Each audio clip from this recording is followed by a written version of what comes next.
चलो, क्या पढ़ा था लास्ट टाइम पे?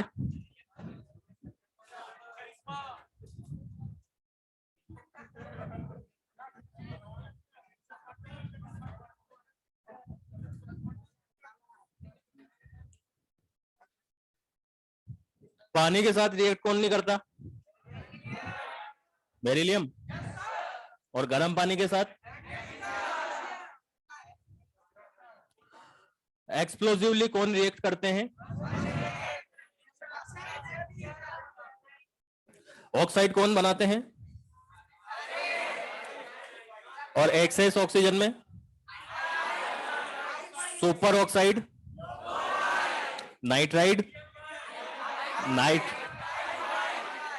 नाइट्राइड, पॉलीहेलाइड, लोफाई बनाते हैं। ठीक है, पढ़ा करो तुम घर पे यार। क्या सारा जवाब दे दिया?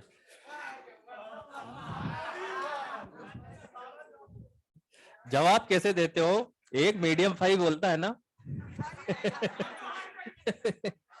तो सारे मीडियम। तो लगता तो ऐसा है कि सब पढ़ के आए, लेकिन जो लीड कर रहा है वही गलत दे रहा है, तो फिर बाकी सब।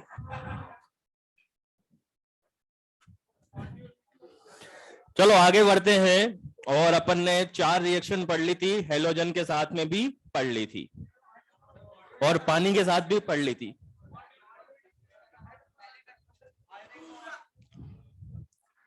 मॉड्यूल डिस्कशन करना है।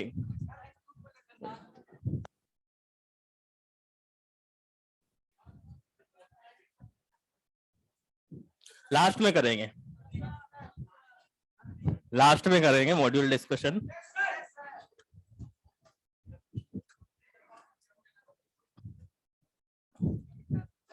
लिखो आगे, reaction with hydrogen, reaction with hydrogen.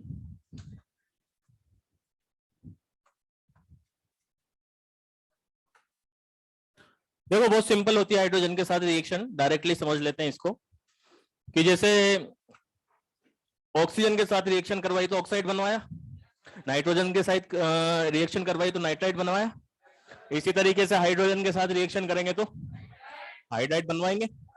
Hydride का फॉर्मूला होता है H-। तो लिखो, all metals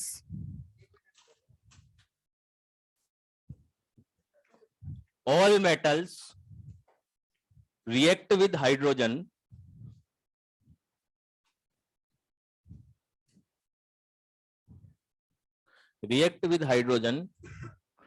and form hydride except beryllium.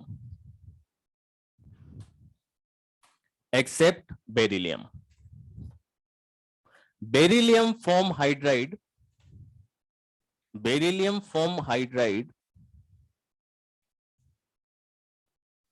at very high temperature.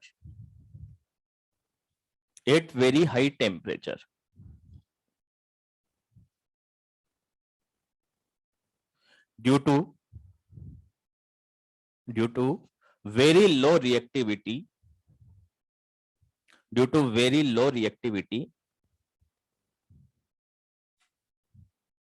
in S block metals. In S block metals. Line का मतलब क्या है कि अगर हाइड्रोजन के साथ रिएक्शन कराओगे तो सब क्या बना लेंगे, हाइड्राइड बना लेंगे। लेकिन बेरिलियम हाइड्राइड और बनाएगा तब भी कब बनाएगा, बहुत हाई टेम्परेचर पे, क्योंकि उसकी रिएक्टिविटी कैसी है, कम है। क्लियर है। चलो आगे बढ़ते हैं और आगे एक और रिएक्शन पढ़ते हैं, हवा के साथ रिएक्शन। रिएक्शन विद हवा, रिएक्शन विद एयर। चलो इधर देखते हैं। ये जो एयर होती है ये दो टाइप की होती है। एक तो होती है मॉइस्ट एयर और एक होती है ड्राई एयर। इस ड्राई एयर को हॉट एयर भी बोला जाता है। ठीक है, एक तो होती है मॉइस्ट एयर, एक होती है ड्राई, और ड्राई एयर का दूसरा नाम होता है हॉट एयर। हॉट एयर का मतलब होता है कि जैसे गर्मी में लू चलती है तो उसको हॉट एयर नहीं बोला जाता। हॉट एयर किसको बोला जाता है कि जहां पर टेम्परेचर होता है 300 डिग्री सेंटीग्रेड, 200 डिग्री सेंटीग्रेड। अब वहां पे किसी का डिकम्पोजिशन हुआ तो वहां से गैसेस पास होगी, है ना। जैसे मान लो कैल्शियम कार्बोनेट को आपने हीट किया तो क्या होगा, बहुत हाई टेम्परेचर चाहिए, तो यहां से गैसेस बाहर निकलेगी, तो इन गैसेस को बोला जाता है हॉट एयर। तो हॉट एयर का बेसिकली मतलब होगा कि 200-300 डिग्री सेंटीग्रेड वाली एयर। ठीक है। मॉइस्ट एयर का मतलब होगा, जैसे अपने रूम में अभी जो एयर है उसको क्या बोलेंगे, मॉइस्ट एयर। मॉइस्ट एयर का स्टैंडर्ड कंपोजिशन होता है O2 plus H2O plus CO2। ये इसका स्टैंडर्ड कंपोजिशन होता है। ठीक है, ये कैसे आया है, इसमें N2 नहीं लेते हैं, N2 इसके अंदर, O2 को अपन अंदर लेते हैं, CO2 को अपन बाहर निकालते हैं, और इस O2 के साथ में H2O भी अंदर जाता है। ऐसा नहीं है कि केवल O2 ही जाती है। ठीक है, और ड्राई एयर का स्टैंडर्ड कंपोजिशन होता है O2 plus N2, O2 plus N2। ठीक है, अब अपन रिएक्शन करवाते हैं। जैसे मान लो कि सोडियम है, ठीक है, सोडियम किस कलर का होता है, व्हाइट में भी, चमकदार सफेद। अब जैसे मान लो कि सोडियम को अपन केरोसिन के अंदर रखते हैं, ठीक है, अगर मान लो केरोसिन में नहीं रखा और ऐसे ही अपन बाहर उसको खुला छोड़ गए, तो रात को अपन उसको खुला छोड़ के जाएंगे एकदम चमकदार सफेद, और सुबह आके देखेंगे तो वो एकदम हो जाएगा टार्निश ब्लैक। टार्निश ब्लैक का मतलब होता है कि जैसे आपने रोड पे कंस्ट्रक्शन वगैरह होते हुए देखा होगा तो वहां पे वो बिटुमिन डालते हैं, तो उस बिटुमिन के कलर को बोला जाता है टार्निश ब्लैक कलर। ठीक है, तो इतना काला हो जाता है जो पहले कैसा था, चमकदार सफेद। तो उसका रीजन क्या होता है, इस रूम में अपन रख के गए, अरे इस रूम में रख के गए ना, रात को रख के गए, रात को रख के गए, तब तो वो क्या था, सोडियम था। अब सोडियम था, अब इस रूम के अंदर ऑक्सीजन है, और इस रूम के अंदर ऑक्सीजन है, तो ये एक्सेस में है या नॉर्मल है, और नॉर्मल है तो फिर क्या बनाएगा, ऑक्साइड बनाएगा। तो नॉर्मल है तो ऑक्साइड बन जाएगा, यानी Na2O बन जाएगा। अब Na2O बनने के बाद में इस रूम में मॉइस्चर भी है, और मॉइस्चर है तो यहां पर क्या आ जाएगा, और H2O की अगर ऑक्साइड से रिएक्शन कराएंगे तो क्या बन जाएगा, हाइड्रोक्साइड बन जाएगा। और अब क्या बचा, CO2। तो अगर ये NaOH CO2 के साथ रिएक्ट कर लेगा तो क्या बना लेगा, सिंपल है, कार्बोनेट बना लेगा। भाई CO2 है तो क्या बन जाएगा, कार्बोनेट, और कार्बोनेट बन जाएगा तो इस कार्बोनेट के फॉर्मेशन की वजह से ही जो कलर होगा वो कैसा होगा, टार्निश ब्लैक। तो अगर आपसे पूछा जाए कि आप रात को सोडियम को रख के गए थे सफेद, सुबह हो गया काला, तो उसका रीजन क्या होगा, फॉर्मेशन ऑफ सोडियम कार्बोनेट। मतलब फूट जाएगा, नहीं कोई आके पानी नहीं डाल रहा उसमें।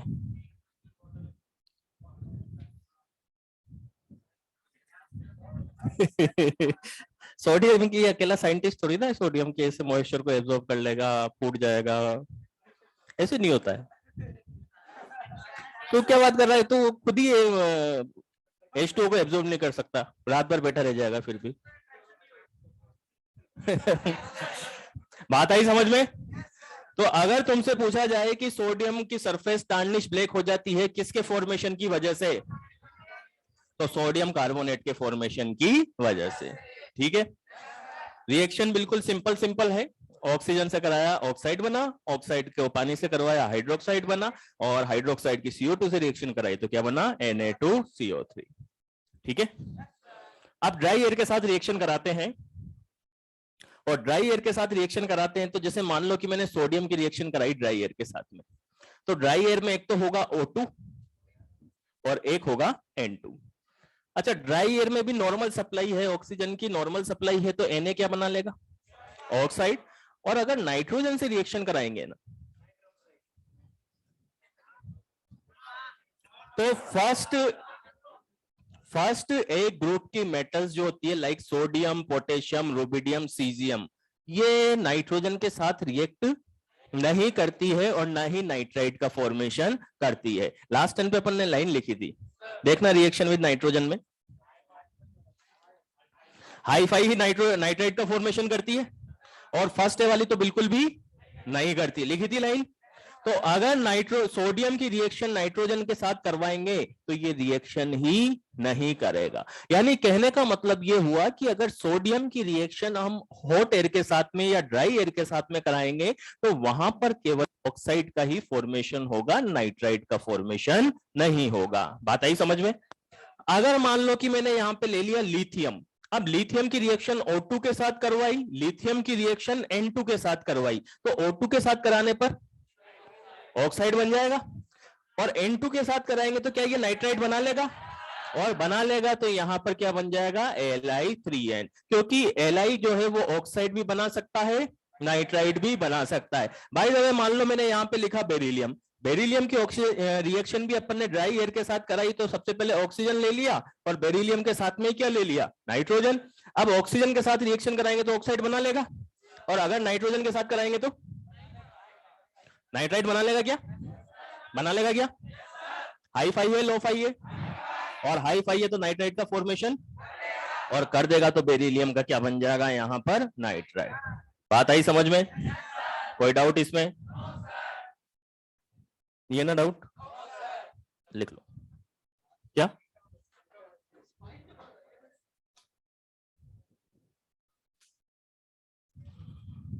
पानी की वजह से लगता है आग? तो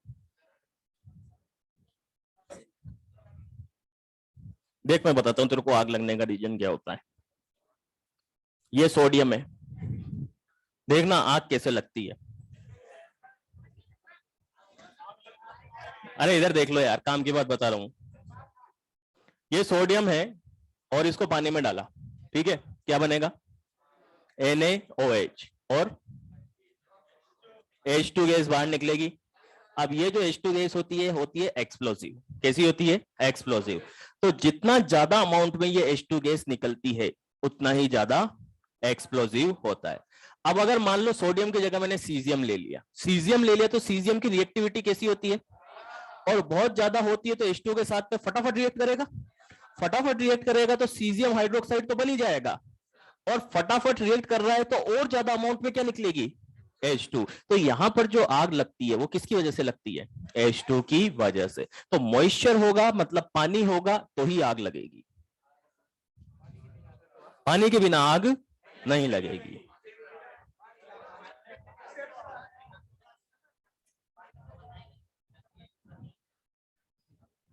चलो बातें नहीं, इसमें कोई डाउट है? नहीं है डाउट तो लिख लो।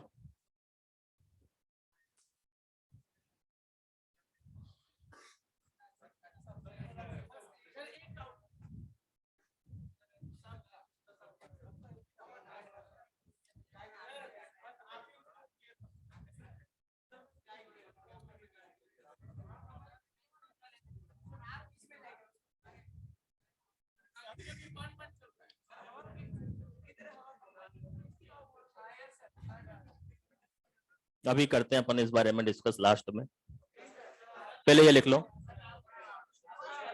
नहीं, इसमें 2-3 फैक्टर होते हैं, ऐसे नहीं है मतलब। अब तुमने यार ऐसे क्वेश्चन पूछा है तो थोड़ा सीरियसली बात करेंगे अपन। पहले इसको लिख लो। अरे बातें क्या हो रहा है रे, ये क्या हो रहा है ये?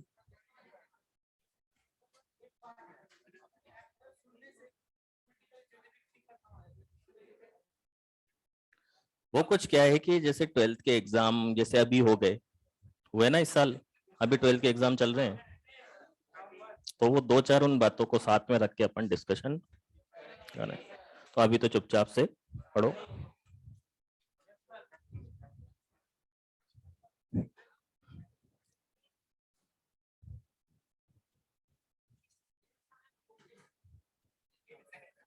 एक्स्ट्रा क्लास मुमकिन नहीं है।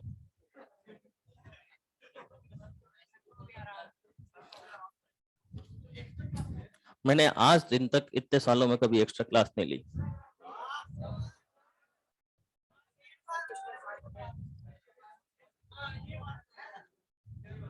ना कभी लूंगा।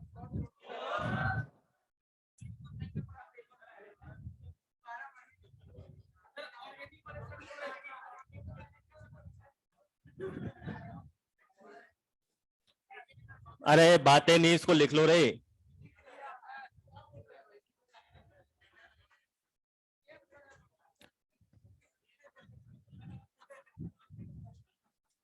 इसने बोला होगा 11 तो मुमकिन है। अरे यार, चलो अब बातें नहीं बिल्कुल भी। रिएक्शन विद एयर में आए, अगर अपन मॉइस्ट एयर के साथ में करवाएंगे तो जैसे अपन ने सोडियम का पढ़ा कि इसने कार्बोनेट बना लिया, ठीक है, बाकी दूसरी मेटल्स भी कार्बोनेट बना लेगी, ऐसी कोई दिक्कत वाली बात नहीं है। कोई स्लो बनाएगी, कोई फास्ट बनाएगी, किसी के लिए टेम्परेचर की रिक्वायरमेंट होगी, कोई ऑटोमेटिकली बना लेगी, लेकिन फाइनली क्या बनेगा, कार्बोनेट ही बनेगा। ठीक है, सोडियम का ज्यादा फ्रिक्वेंटली यूज में आता है, इस वजह से अपन ने सोडियम का लिखा है। सभी के लिए सेम ही रिएक्शन होगी। पोटेशियम लेंगे तो K2O बना दिया, KOH बना दिया, K2CO3 बना दिया। क्लियर है? और ड्राई एयर के साथ में रिएक्शन कराओगे तो मेनली हाई फाई क्या बनाएगी, नाइट्राइड। ठीक है, और ऑक्साइड तो बाकी सभी बना लेंगे, और हाई फाई ओनली क्या बना लेगी, नाइट्राइड। ठीक है, कोई डाउट इसमें? आगे बढ़े।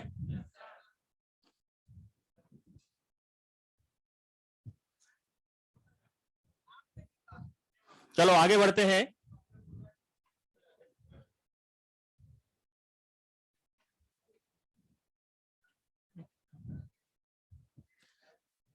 अब आगे रिएक्शन करवाते हैं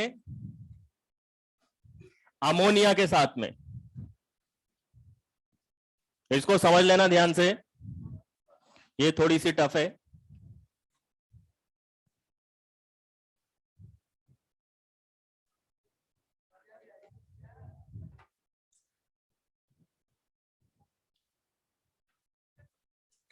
रिएक्शन विद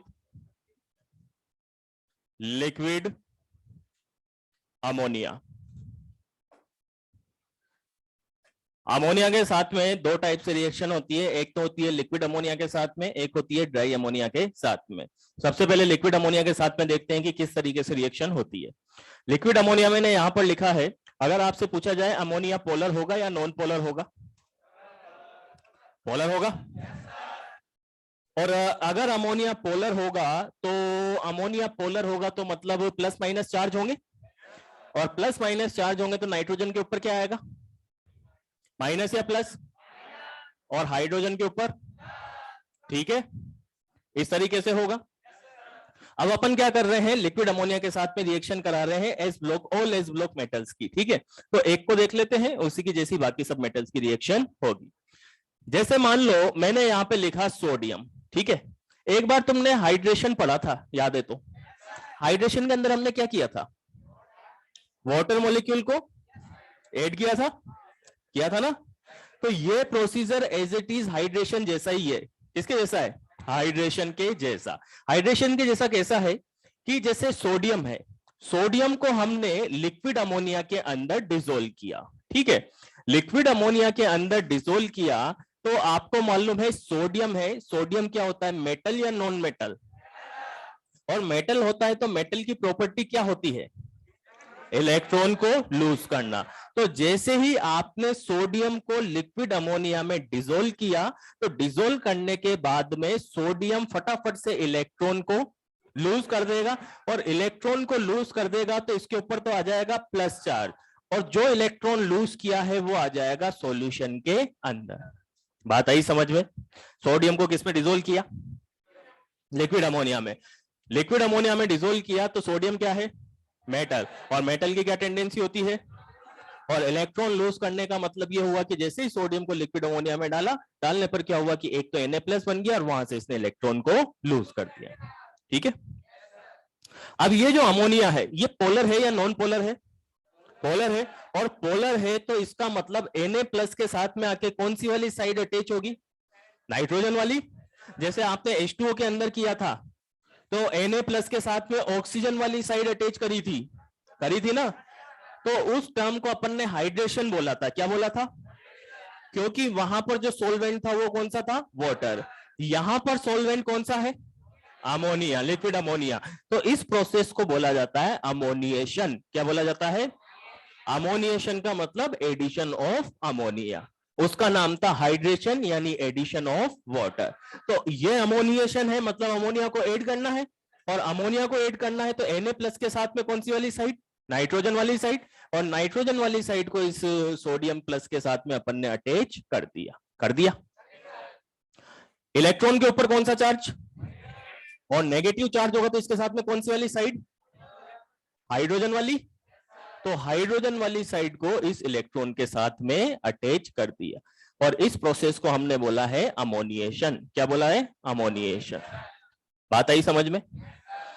अब यहां पर ये जो इलेक्ट्रॉन बना है, इस इलेक्ट्रॉन के साथ में अमोनिया अटैच हुआ है। और अमोनिया अटैच हुआ है तो इस इलेक्ट्रॉन को अब सिंपल इलेक्ट्रॉन नहीं बोला जाएगा, इसको बोला जाएगा अमोनिएटेड इलेक्ट्रॉन। क्या बोला जाएगा? अमोनिएटेड इलेक्ट्रॉन का मतलब हुआ कि इस इलेक्ट्रॉन के साथ में अमोनिया अटैच हो गया। ठीक है। अब ये इलेक्ट्रॉन जैसे ही लिक्विड में आया, लिक्विड में आने के बाद में अब ये फ्री इलेक्ट्रॉन है। कैसा इलेक्ट्रॉन है? और फ्री इलेक्ट्रॉन है तो मतलब सॉल्यूशन कंडक्टिव होगा या नॉन कंडक्टिव होगा? कंडक्टिव होगा, क्योंकि ये इलेक्ट्रॉन कैसा है? अब ये सोडियम के साथ में अटैच नहीं है, अब ये सॉल्यूशन के अंदर आ चुका है। और सॉल्यूशन के अंदर आ चुका है तो अब ये फ्री इलेक्ट्रॉन है। और फ्री इलेक्ट्रॉन कहीं पर भी हो वो कंडक्टिव ही होगा। तो ये जो सॉल्यूशन बना है ये सॉल्यूशन कंडक्टिव नेचर का होगा। किस नेचर का होगा? और कंडक्टिव नेचर का होगा। साथ के साथ यहां पर फ्री इलेक्ट्रॉन प्रेजेंट है, और फ्री इलेक्ट्रॉन प्रेजेंट है तो ये सॉल्यूशन पैरामैग्नेटिक होगा। कैसा होगा? ठीक है। कंडक्टिव होगा, पैरामैग्नेटिक होगा। और इसका जो कलर होगा सॉल्यूशन का, वो कलर होगा ब्लू कलर। कैसा कलर होगा? Blue colour. ठीक है। ये सब जो फैक्टर आए हैं कि सॉल्यूशन कैसा है? कंडक्टिव। पैरा या डाया? Blue colour. ठीक है। ये सब किसकी वजह से आया है? अमोनिएटेड इलेक्ट्रॉन की वजह से। बात आई समझ में? फ्री इलेक्ट्रॉन है, कंडक्टिव होगा। फ्री इलेक्ट्रॉन है, पैरामैग्नेटिक होगा। फ्री इलेक्ट्रॉन है, इस वजह से कैसा कलर होगा? Blue colour. ठीक है। अब इस सॉल्यूशन को बना लिया, सॉल्यूशन अपन ने। इस सॉल्यूशन को 1 से 2 घंटे तक ऐसे ही रख दिया। ठीक है। तो उसके बाद में ये सॉल्यूशन अपने आप ही कलरलेस हो जाता है। कैसा हो जाता है? और क्यों हो जाता है? क्योंकि यहां पर NaNH2, इसको बोला जाता है सोडामाइड। क्या बोला जाता है?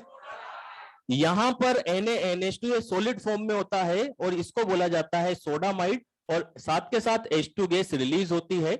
अब ये जो सोडामाइड बना है, इस सोडामाइड के अंदर अब यहां पर कोई भी फ्री इलेक्ट्रॉन और फ्री इलेक्ट्रॉन नहीं है। तो ये जो सॉल्यूशन अब बना है ये कैसा होगा? नॉन कंडक्टिव होगा। ठीक है, नॉन कंडक्टिव होगा, डायामैग्नेटिक होगा, और साथ के साथ कैसा होगा? कलरलेस, क्योंकि अब यहां पर कोई भी फ्री इलेक्ट्रॉन नहीं है।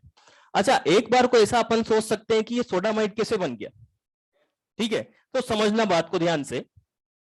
जैसे मान लो कि सोडियम की रिएक्शन अपन ने वाटर से करवाई, H2O से करवाई। तो H2O से रिएक्शन कराते हैं तो H+ और OH- होता है ना, होता है। तो ये OH- किसके साथ अटैच हो जाता है?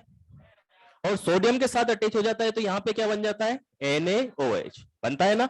और ये H+ H2 की फॉर्म में यहां से बाहर निकल जाता है। ये प्रोसेस सबको मालूम है? बोलो यस सर। अब अगर हम सोडियम की रिएक्शन अमोनिया के साथ में कराते हैं NH3 के साथ में, है ना। आपने H2O को किस में तोड़ा? H+ और OH- में।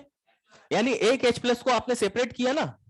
तो इसी तरीके से इस NH3 को भी आप ब्रेक कर दो H प्लस और NH2 माइनस में। यही बात समझ में क्या आई? समझ में H2O में से आपने एक H प्लस को बाहर निकाला, बचा क्या? OH minus. इस OH माइनस को आपने इसके साथ अटैच कर दिया। अब हम यहां पे क्या कर रहे हैं? सेम ही तो प्रोसेस कर रहे हैं। NH3 है, NH3 में से किसको बाहर निकाल दिया और H प्लस को बाहर निकाल दिया, तो बचा क्या? और NH2 माइनस बचा, तो ये NH2 माइनस किसके साथ अटैच हो गया? तो क्या बन गया? NaNH2 sodamide. और ये H प्लस किस फॉर्म में बाहर आ गया? H2 की फॉर्म में। नहीं आई बात समझ में? पक्का? आ गई ना? टफ तो नहीं है? कैसे बना भाई? जैसे H2O में H प्लस और OH माइनस बना, उसी तरीके से अपन ने NH3 में क्या बना दिया? H प्लस और NH2 माइनस, और कुछ भी नहीं किया। तो यहां पर NOH बना, तो यहां पर क्या बन गया? सोडामाइड। ठीक है। अब ये जो सोडामाइड बना है, ये सोडामाइड के अंदर अब कोई फ्री इलेक्ट्रॉन नहीं है। क्या कोई फ्री इलेक्ट्रॉन नजर आ रहा है? और फ्री इलेक्ट्रॉन नहीं है तो जो सॉल्यूशन होगा वो कैसा होगा? नॉन कंडक्टिव, डायामैग्नेटिक और कलरलेस। ठीक है। अच्छा, अगर अपन सोडियम को वाटर में डिसोल्व करते हैं ना, तो वाटर में डिसोल्व करते हैं तब भी ऐसी ही प्रोसेस होती है, लेकिन सोडियम पानी के साथ में एक्सप्लोसिवली रिएक्ट करता है, और रिएक्ट करता है तो रिएक्शन इतनी फास्ट होती है तो वहां पर इसको अपन एक्सप्लेन नहीं कर पाते। जबकि अमोनिया के साथ में स्लो रिएक्शन होती है, मतलब 1 से 2 घंटे का टाइम आपको मिल रहा है, और मिल रहा है तो उस बीच में ये सारी प्रोसेस होती है। ठीक है, यही बात समझ में? तो अगर सोडियम की H2O के साथ रिएक्शन कराते तो अपन डायरेक्टली क्या बनाते हैं? NaOH। तो इसी तरीके से अगर सोडियम की लिक्विड अमोनिया के साथ में रिएक्शन कराएंगे तो अगर डायरेक्टली पूछा जाए क्या बनेगा, फाइनल क्या बनेगा, तो क्या बोलेंगे? सोडामाइड। तो सोडामाइड कैसे बना है, ये बात आ गई समझ में? ये लिक्विड अमोनिया वाली जो टर्म है, बीच में ये अम्यूटेटेड इलेक्ट्रॉन आया है और ये सब कलर वलर आया है, इसका बेसिक रीजन क्या है कि सोडियम ने थोड़ा स्लोली इसके साथ में रिएक्ट किया। अगर पानी के साथ में बोले तो बहुत फास्ट एक्सप्लोसिवली रिएक्ट करता है। क्लियर है? कोई डाउट है? इलेक्ट्रॉन के ऊपर अमोनिया लगा दे,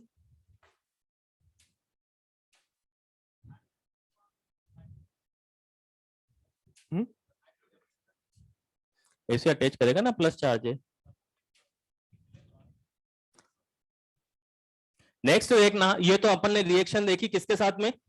लिक्विड अमोनिया के साथ में। अब अपन रिएक्शन देखते हैं ड्राई अमोनिया के साथ में। और ड्राई अमोनिया के साथ रिएक्शन कैसे होगी?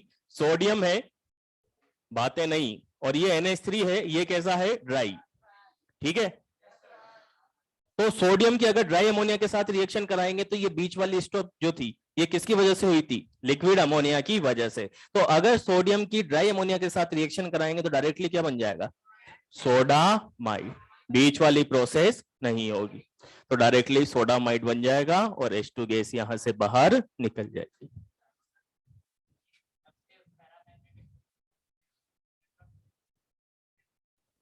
सिर्फ अमोनिएटेड इलेक्ट्रॉन की वजह से। क्या?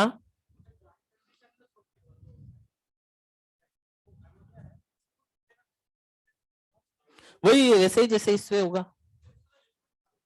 नहीं, जैसे पानी है, अब पानी का वो जो फॉर्मूला है वो तो H2 ही रहेगा ना। अब अगर मान ले कि अगर स्टीम भी ले लेगा तो भी रहेगा तो H2 ही। तो रिएक्ट तो इसी तरीके से करेगा ना केटाइन एनाइन के साथ में।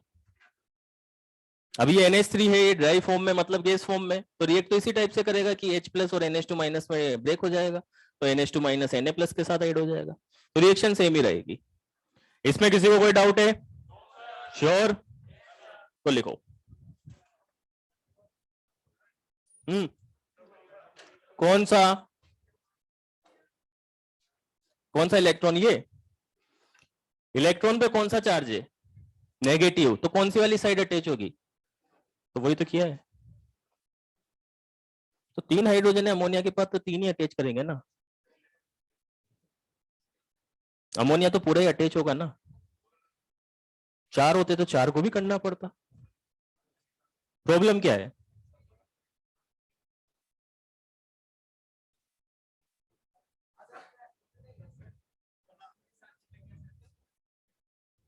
6 या 10 करना, वो तो अट्रैक्शन है ना, वहां पे तो पॉजिटिव नेगेटिव का।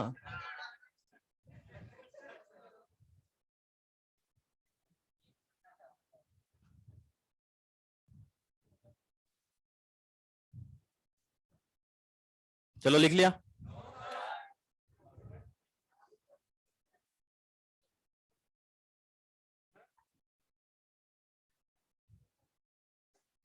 ड्राई का मतलब गैस होगा।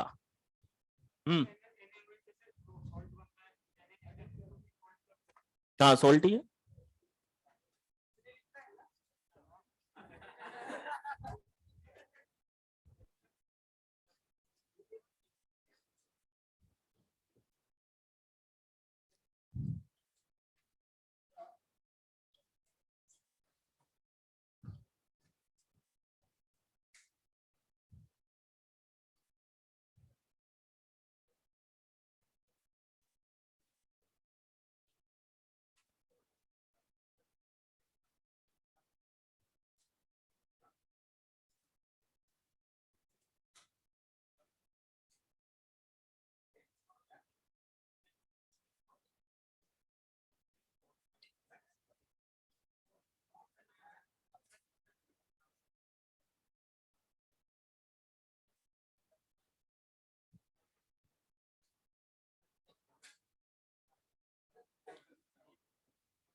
अरे सारा ही लिखना है, जो भी बोर्ड पे लिखा हुआ होता है सब लिखना है।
चलो कुछ क्वेश्चन करते हैं। एक्सरसाइज 1,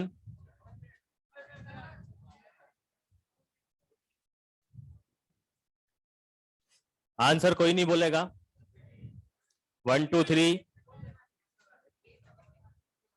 आंसर कोई भी नहीं बोलेगा। चलो स्टार्ट करते हैं। Page number 126, page number 126,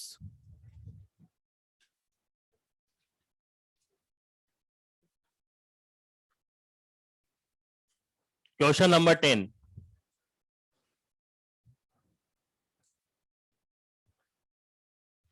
page number 126, question number 10। Question को अच्छे से पढ़ना, लैंग्वेज अच्छे से पढ़ना, फिर उसके बाद आंसर बताना।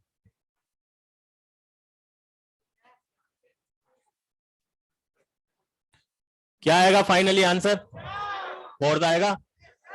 क्वेश्चन में आपको बोला है on heating sodium metal in the current of the liquid ammonia leads to the formation of which gas. तो गैस आपको बोला है, तो गैस तो कौन सी होगी? H2। ठीक है, ये NaNH2 कैसा होगा? सॉलिड। तो अगर यहीं पे बोलता leads to the formation of which solid, तो आंसर क्या होता है? NaNH2। और गैस बोला है तो क्या होगा? H2। ठीक है, एग्जाम में ऐसा क्वेश्चन आए तो ध्यान रखना, गलत होने के पूरे पूरे चांसेस रहते हैं। पेज नंबर 127 और क्वेश्चन नंबर है 26। अच्छा मेरी बात सुनना, एक मिनट, एक मिनट मेरी बात सुनना, एक मिनट मेरी बात सुनना। अपन ने ये जो पढ़ा है ना, इस क्वेश्चन को अभी बाद में करते हैं। ये जो अपन ने पढ़ा है ना कि सोडियम को लिक्विड अमोनिया में डिसोल्व किया तो भाई ब्लू कलर आया, पैरामैग्नेटिक हुआ और कंडक्टिव हुआ। ये सभी मेटल्स के ऊपर एप्लीकेबल है। आप किसी भी मेटल का, एस ब्लॉक की किसी भी मेटल का सॉल्यूशन ले लो और उस सॉल्यूशन मतलब क्या बोलते हैं, कोई सी भी मेटल ले लो और उसको लिक्विड अमोनिया में डिसोल्व करो तो बिल्कुल सेम प्रोसेस होगी दोनों में। मतलब किसी भी मेटल का कर लो, बिल्कुल सोडियम की जैसी ही प्रोसेस होगी। ठीक है, सुनना एक मिनट बात को, बिल्कुल एज इट इज यही प्रोसेस होगी पूरी एस ब्लॉक की मेटल्स के लिए। और मॉड्यूल में एक लाइन लिखी हुई है तो उससे अपन कंफ्यूज ना हो। जैसे पेज नंबर 119 पे लिखा हुआ है सोल्यूबिलिटी इन लिक्विड अमोनिया, 119, एक मिनट रुक जा, 119 पेज नंबर, इसमें है ना सेकंड पॉइंट लिखा हुआ है beryllium and magnesium are small in size, नजर आया? And have high ionization energy so do not dissolve in liquid ammonia. ठीक है, ये पॉइंट मॉड्यूल में लिखा हुआ है और एनसीईआरटी उठा के पढ़ोगे तो वहां पर लिखा हुआ है कि सभी एस ब्लॉक की मेटल्स लिक्विड अमोनिया में डिसोल्व हो जाती है। और डिसोल्व हो जाती है तो जो एनसीईआरटी की लाइन है उसी लाइन को अपन स्टैंडर्ड मानते हुए चलेंगे। और स्टैंडर्ड मानते हुए चलेंगे तो इसके आगे अपन एक लाइन ऐड कर लेते हैं कि all s block metals are dissolve in liquid ammonia according to NCERT. ठीक है, लिखो, एक लाइन लिखना। किसको? अपन नोट इसमें लिख लेना, नोट्स में ब्रैकेट में सोर्स भी लिख देंगे। लिखो, छत पे नहीं, उसी के आगे थोड़ा सा नोट वोट डाल के या हाईलाइट करके लिख लेना। All s block metals, all as block metals react with liquid ammonia या dissolve in liquid ammonia, एक ही बात है, liquid ammonia same as sodium। एक मिनट रुक जा, सेम एज सोडियम। ठीक है, ये लाइन अपन ने किसके अकॉर्डिंग लिखी है? एनसीईआरटी के अकॉर्डिंग। हाँ, अब उस क्वेश्चन पे आते हैं, सेम ही होगा सब। पेज नंबर 127 और क्वेश्चन नंबर था 26।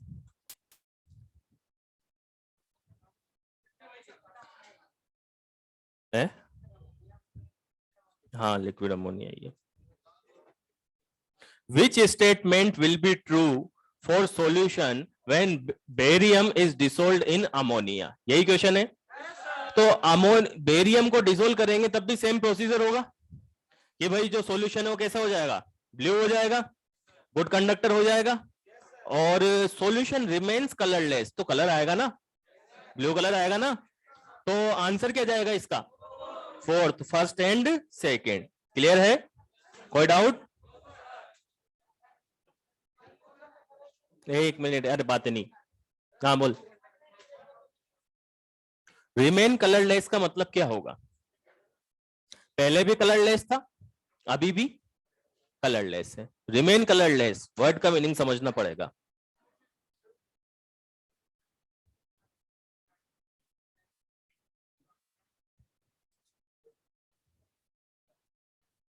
क्या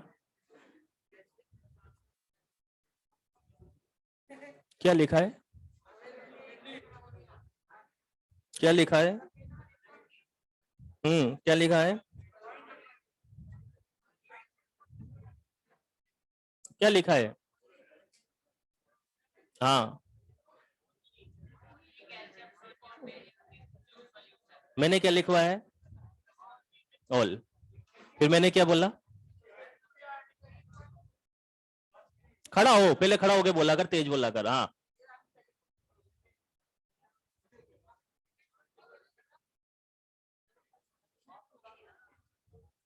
तो दिमाग कहाँ रख के आता है? मैंने क्या बोला? All s block metals. तो ऑल का मतलब कैल्शियम, स्टोनशियम, बेरियम तो हो ही गया, और बेरिलियम मैग्नीशियम भी हो गया। मॉड्यूल में क्या लिखा हुआ है? कैल्शियम, स्टोनशियम, बेरियम तो करते ही है, बेरिलियम मैग्नीशियम नहीं करते। तो मैंने क्या लिखवाया है? सब करते हैं। अरे यार, वही चुपचाप रहा करो ना, बातें क्यों। चलो एक और क्वेश्चन करना।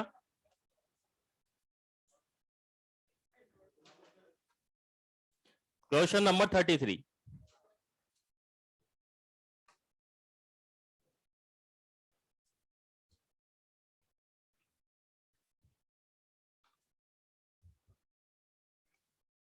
Question number 33।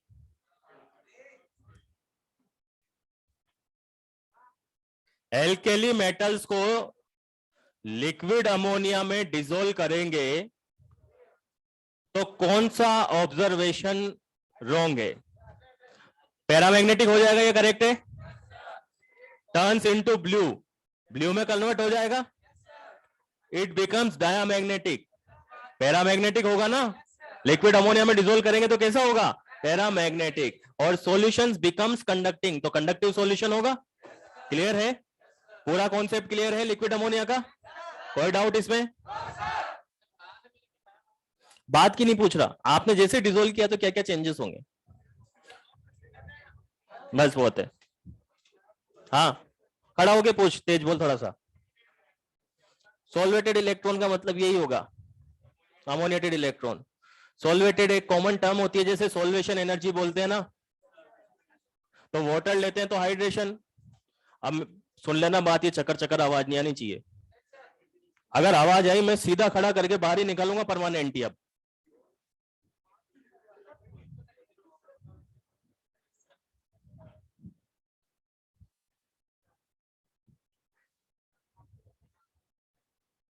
आपस में बातें मत करना आप, ये बात ध्यान रखना।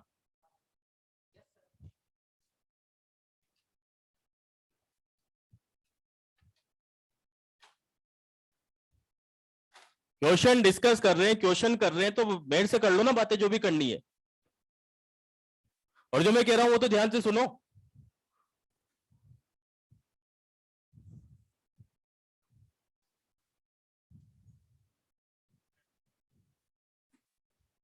सॉल्वेटेड इलेक्ट्रॉन वो कॉमन टर्म है, जैसा सॉल्यूशन होगा उसी के अकॉर्डिंग वो होगा। जैसे अपन बोलते हैं सॉल्वेशन एनर्जी, तो सॉल्वेशन एनर्जी एक कॉमन टर्म है। अगर आपने सॉल्वेंट कोई दूसरा ले लिया तो सॉल्वेशन एनर्जी, अगर वाटर लिया तो हाइड्रेशन एनर्जी। आप कॉमनली वाटर यूज में लेते हैं तो अपन क्या बोलते हैं? हाइड्रेशन। ठीक है, ये थी एस ब्लॉक की रिएक्शंस। इसके बाद अपन पढ़ते हैं कंपाउंड्स ऑफ एस ब्लॉक, और सबसे पहले पढ़ेंगे कंपाउंड्स ऑफ सोडियम। ठीक है,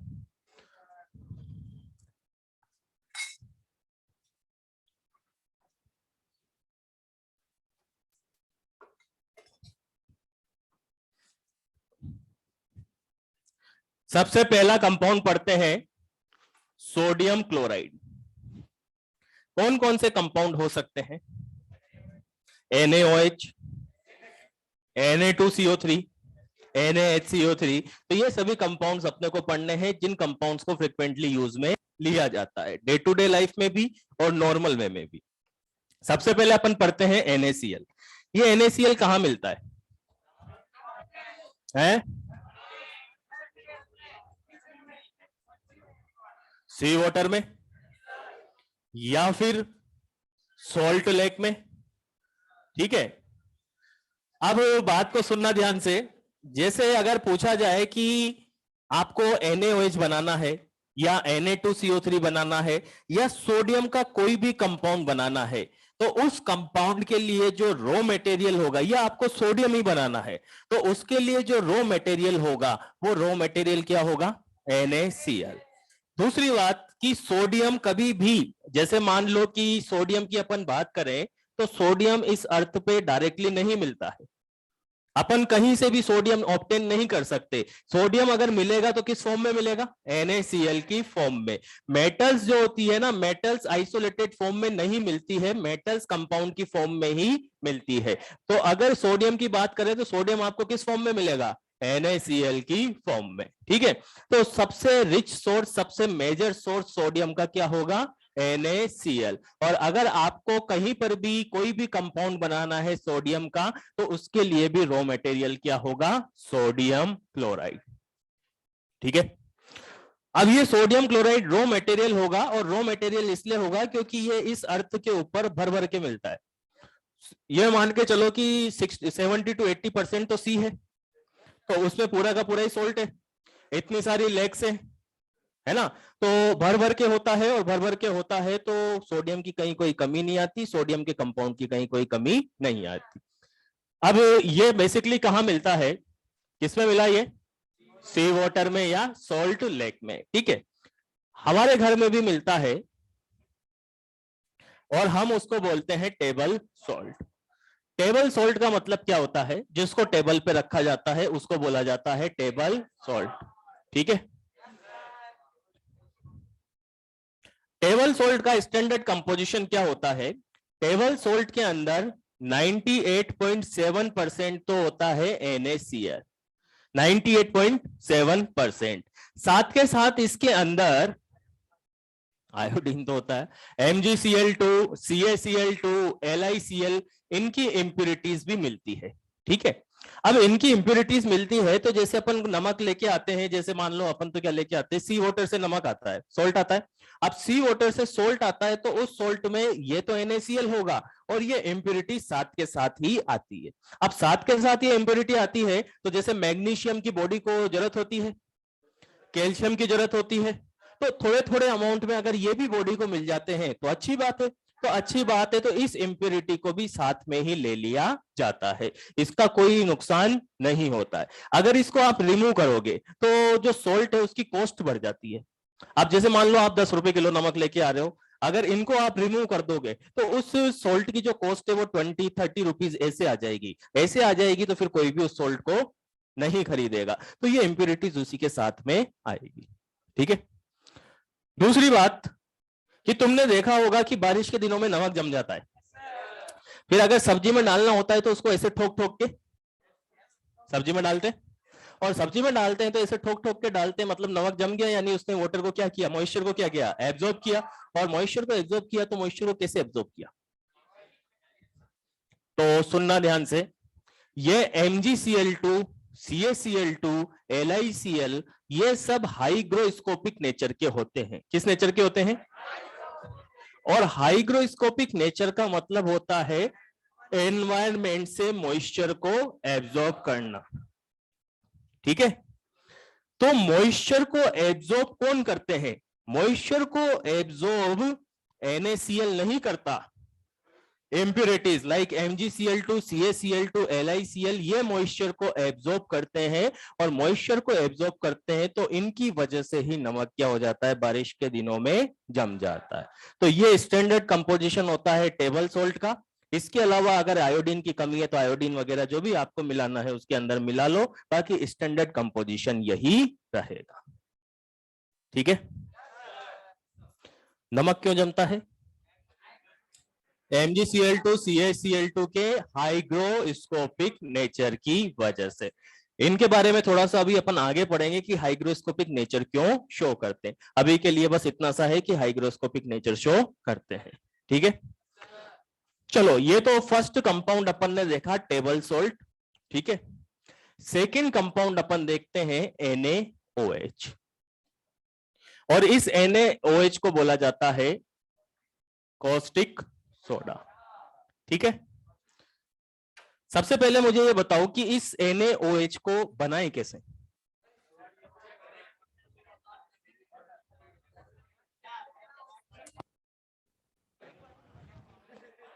कैसे बनाए, सोडियम, एक बोलो, कौन बोला ये,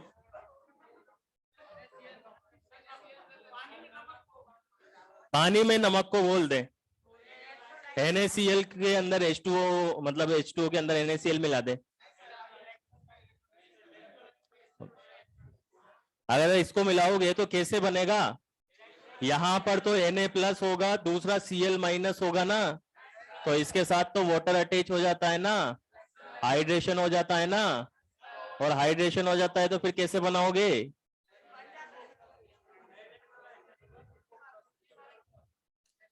Na2O + H2O के लिए पहले Na2O लाना पड़ेगा, जबकि अपने को अपने पास सोर्स एक ही है, क्या है, NaCl। जो भी करना है किससे करना है, NaCl से। तो देखो इधर कैसे बनाते हैं कॉस्टिक सोडा। इसके लिए एक इंडस्ट्रियल प्रोसेस काम में ली जाती है जिसको बोला जाता है कास्नर केल्नर सेल। कास्नर केलेनर सेल, ठीक है, बातें बिल्कुल भी नहीं। कास्नर केलेनर सेल। और इस प्रोसेस का दूसरा नाम होता है मरकरी कैथोड प्रोसेस। क्या नाम होता है इसका? Mercury cathode process. अब ये प्रोसेस किस तरीके से होता है? बहुत सिंपल होता है, ठीक है। क्या बना रहे हैं अपन? NaOH। कास्नर केल्नर सेल के अंदर क्या होता है कि हम NaCl लेते हैं एक्वस। कैसा लेते हैं? एक्वस। और NaCl एक्वस को बोला जाता है ब्राइन सॉल्यूशन। क्या बोला जाता है? Brine solution. अगर पूछा जाए ब्राइन सॉल्यूशन क्या होता है, तो ब्राइन सॉल्यूशन का मतलब होता है NaCl इन वाटर, ठीक है। स्टैंडर्ड टर्म में बात करें तो 15% से ज्यादा कंसंट्रेशन होनी चाहिए, मतलब 100 ml में 15 ग्राम क्या होना चाहिए? NaCl, ठीक है। या सिंपल वे में बात करें, क्योंकि अब जैसे आपको मान लो कि ब्राइन सॉल्यूशन आप बना रहे हो, क्यों बना रहे हो? आपको सोडियम चाहिए, तो सोडियम का एक सफिशिएंट अमाउंट होगा तभी तो सोडियम आएगा। तो एक सफिशिएंट अमाउंट में NaCl वाटर के अंदर होगा तो उसको क्या बोलेंगे? ब्राइन सॉल्यूशन, ठीक है।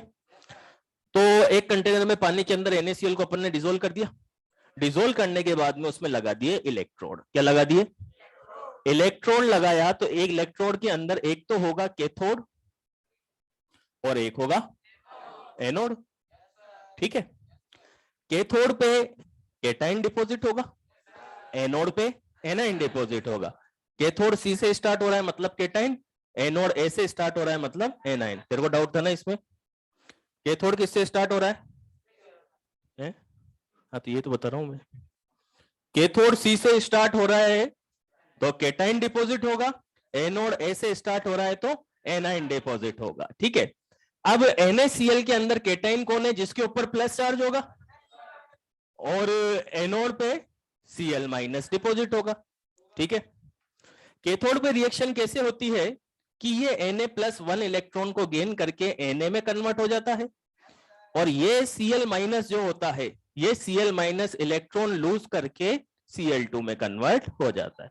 कैथोड पे होता है रिडक्शन, एनोड पे होता है ऑक्सीडेशन, ठीक है। ये क्या होता है कि कैथोड पे रिडक्शन, एनोड पे ऑक्सीडेशन, इसका आइडिया है क्या? चलो कोई बात नहीं, ना भी हो तो भी कोई दिक्कत वाली बात नहीं, अपन तो मेन पॉइंट पे आते हैं। अब कैथोड पे क्या डिपॉजिट हुआ? और कैथोड पे सोडियम डिपॉजिट हुआ, तो अब क्या करें? इस सोडियम को डिपॉजिट हो गया ना, इस सोडियम को कलेक्ट कर ले, और कलेक्ट करके इस सोडियम की रिएक्शन किससे करा दे? वाटर से। क्या बन जाएगा? अबे आग लग जाएगी। सोडियम ले लिया ना यहां से, अब सोडियम ले लिया तो इस सोडियम की रिएक्शन किससे करा दें? पानी से। और पानी से करा देंगे तो NaOH बन जाएगा क्या?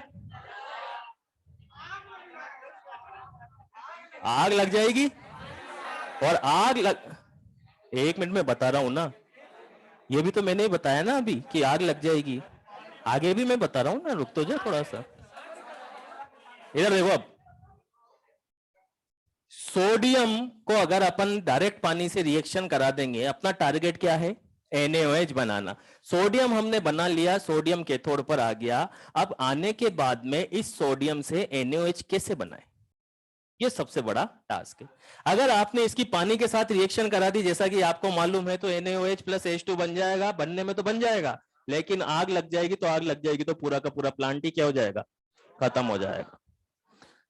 अब मैं बता रहा हूं, अब यहां पर क्या होगा कि हमारा टारगेट ये है कि सोडियम की रिएक्टिविटी को क्या किया जाए? कम किया जाए। सोडियम की रिएक्टिविटी अगर कम हो जाएगी तो स्लोली रिएक्ट करेगा, स्लोली रिएक्ट करेगा तो NaOH भी बनेगा। थोड़ी थोड़ी थोड़ी थोड़ी सी H2 गैस निकलती जाएगी, और थोड़ी सी H2 गैस निकलने पर कोई एक्सप्लोसिव रिएक्शन नहीं होती। तो हमारा टारगेट क्या है यहां पर? कि सोडियम की रिएक्टिविटी को अब सोडियम की रिएक्टिविटी को कम करना है तो मैंने ब्रैकेट में लिखा है मरकरी कैथोड प्रोसेस। इसका मतलब यह होगा कि जो मरकरी हम यहां पर यूज में लेंगे वो मरकरी किसका हो, मतलब कैथोड जो यूज में लेंगे वो किसका बना होगा, मरकरी का। और मरकरी का बना होगा तो ये सोडियम इस मरकरी के साथ में मरकरी के ऊपर अटैच होगा और मरकरी के साथ में अमलगम बना लेगा।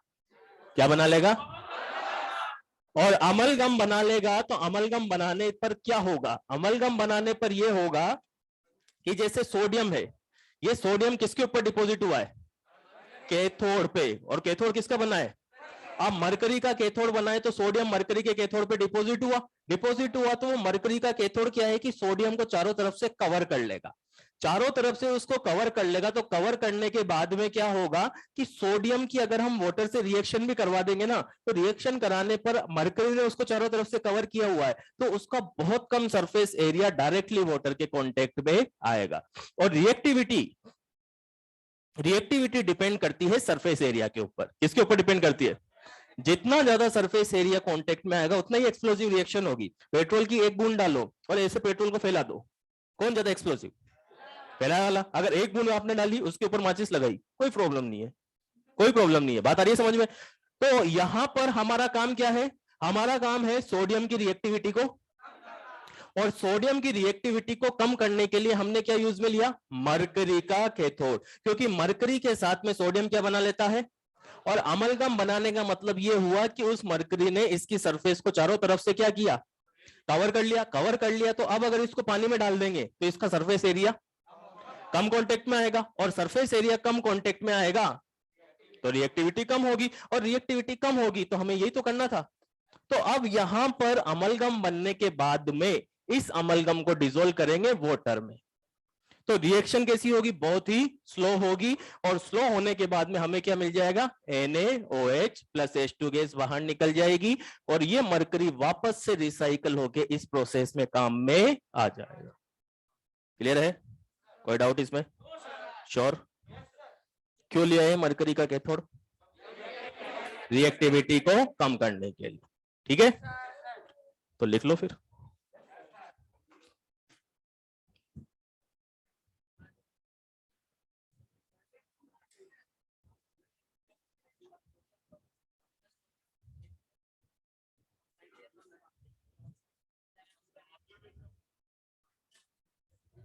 यहाँ पे सोडियम बन गया ना, तो पानी है ना, मरकरी तो लेना ही पड़ेगा ना, नहीं तो इसी में फूटता जाएगा ना, बनता जाएगा, फूटता जाएगा, बनता जाएगा, फूटता जाएगा। तो जरूरत ही कहाँ आ रही है, सीधे पानी में डाले ना, ये तो इंडस्ट्रियल प्रोसेस है ना।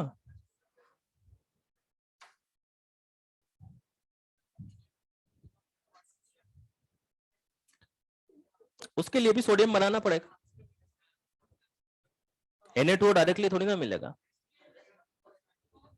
अभी सब बताऊंगा मैं, अभी तो बनाया है अपन ने।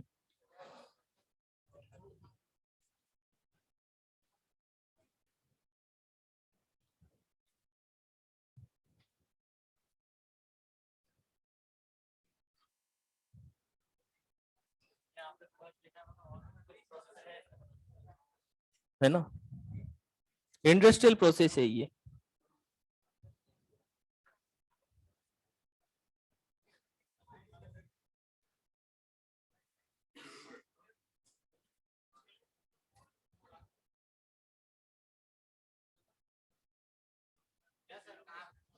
क्या, हाँ भी करेंगे, रुको।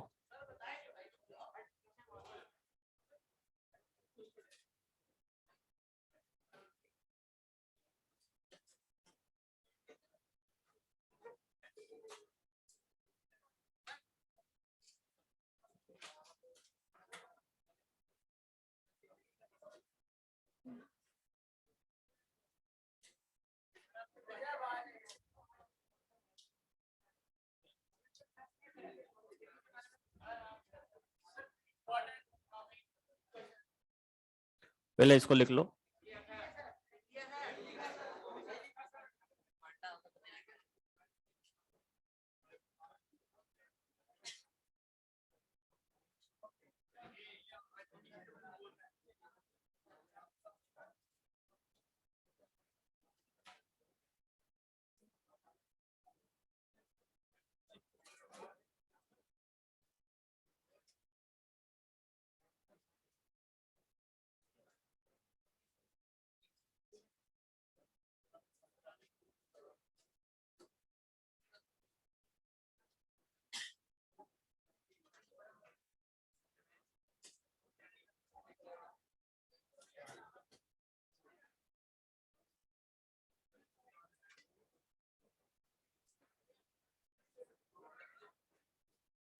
चलो लिख लिया।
खड़ा हो एक बार।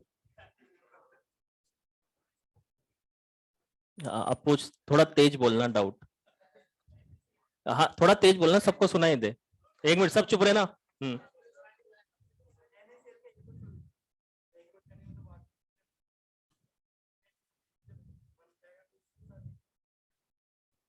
तूने अभी क्या पूछा कि NaCl के एक्वस सॉल्यूशन में भी तो वाटर होगा।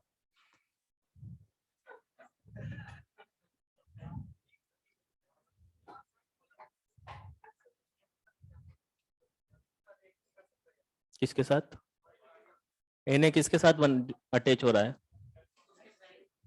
मरकरी के साथ हो रहा है ना, तो हो रहा है ना, बन रहा है ना अमलगम।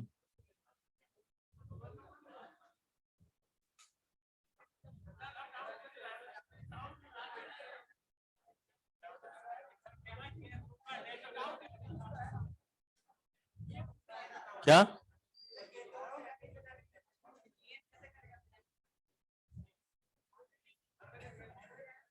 चलो आगे बढ़ते हैं, अभी करते हैं चर्चा। लिखो आगे।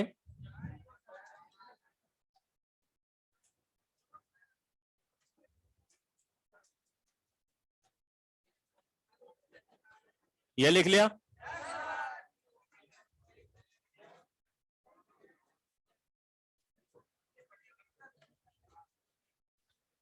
ये करते रहो बातें, वापस कोई मतलब ही नहीं है समझाने का। मैं पहले भी 10 बार बोल चुका हूं, चक्कर चक्कर चक्कर मेरे को बिल्कुल पसंद नहीं आती है। इधर मैं इरेज कर रहा हूं और पीछे चक्कर चक्कर। ये मैं बेवकूफ हूं यहाँ पे खड़ा हूं जो? नहीं मैं बेवकूफ हूं तो हंस लो, सभी हंस लो। बेवकूफों की तरह काम करते रहते हो। चलो हो गई आज की तो, मिलते हैं फिर नेक्स्ट टाइम पे।